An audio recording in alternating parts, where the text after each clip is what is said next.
Hello, welcome to a special edition of A Minute with the Mayor. And today I am really delighted to have our Local Government New South Wales President, and she's also the President of our Australian Local Government Association, and that is Councillor Linda Scott. Welcome to you, Madam President.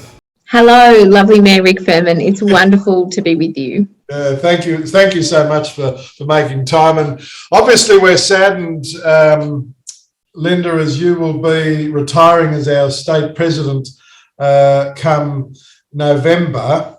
And I think, you've been in the role 4 years?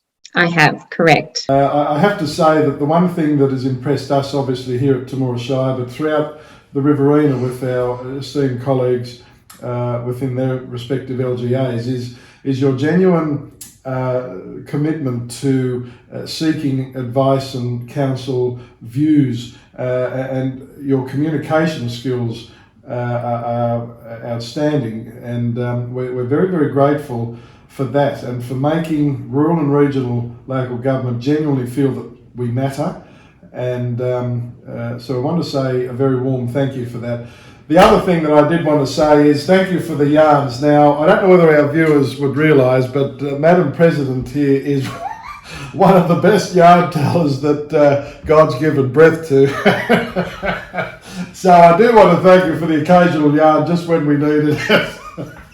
Well, Rick Furman, nobody can beat the yarns or the jokes that you tell. Let's be very clear about that. Family friendly. You know, very family friendly. I'm only passing on, the great stories I hear from others. But if you'll just briefly allow me, I will never forget having been a proud City of Sydney councillor showing up to Balranald Council, which was one of the first regional councils I had the pleasure of visiting.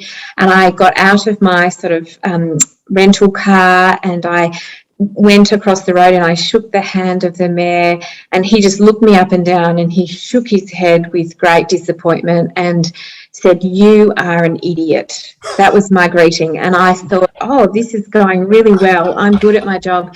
Whoops. And I said, oh no, what have I done? And he said, "You are going to get bitten by a snake.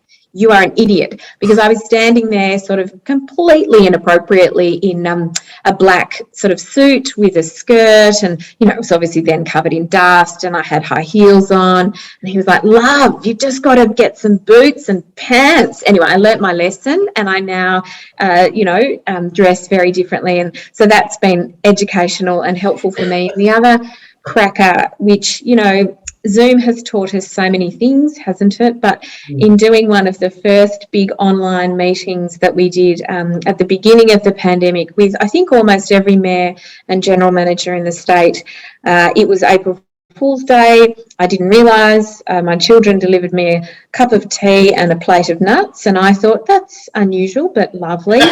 And as I put my hand into the plate of nuts to grab one mid sort of sentence, I discovered they'd buried a toy spider in there, and I, freaked out, jumped and swore in front of everybody in local government in the state. So, there's been some really proud moments, Rick, where I've maintained my dignity. I've looked really stylish and classy. It's been fantastic.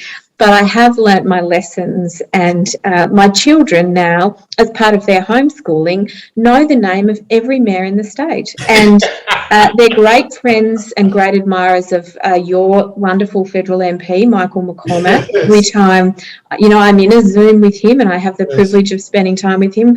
My inner city children love to pop their head in and say, "Oh, look, it's Michael McCormack." They think he's a celebrity. They get very excited. So, it's been an honour. There's been some funny moments.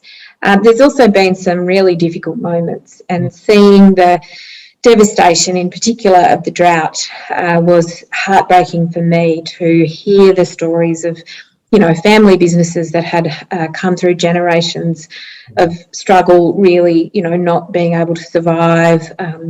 That was an extraordinary time. And again, if I look back, I think the ability of councils to respond to increasing numbers of disasters, the ability of local governments to get the confidence of the state and federal government to fund those really practical ideas and solutions. I mean, in some cases, feeding and housing people who'd lost everything.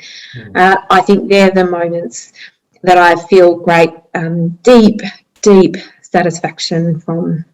I think, again, Linda, one of your strengths is, besides obviously being very switched on, you also have a very, very big heart and you care. And I think that at the end of the day, if we care, it shows, and you certainly care very deeply about communities, whether it's the city slickers, whether it's us bushies, and everyone in between. We're grateful for your leadership. The impact has been profound. You will always be part of the local government family, obviously, in your role as not only as a councillor, former Deputy Lord Mayor of Sydney, but also as our National President. So we look forward to continue working closely with you to further strengthen this sector that we love. So thank you for spending a minute or so with the Mayor, and all the very, very best. Thank you, Mayor Furman. Thank you.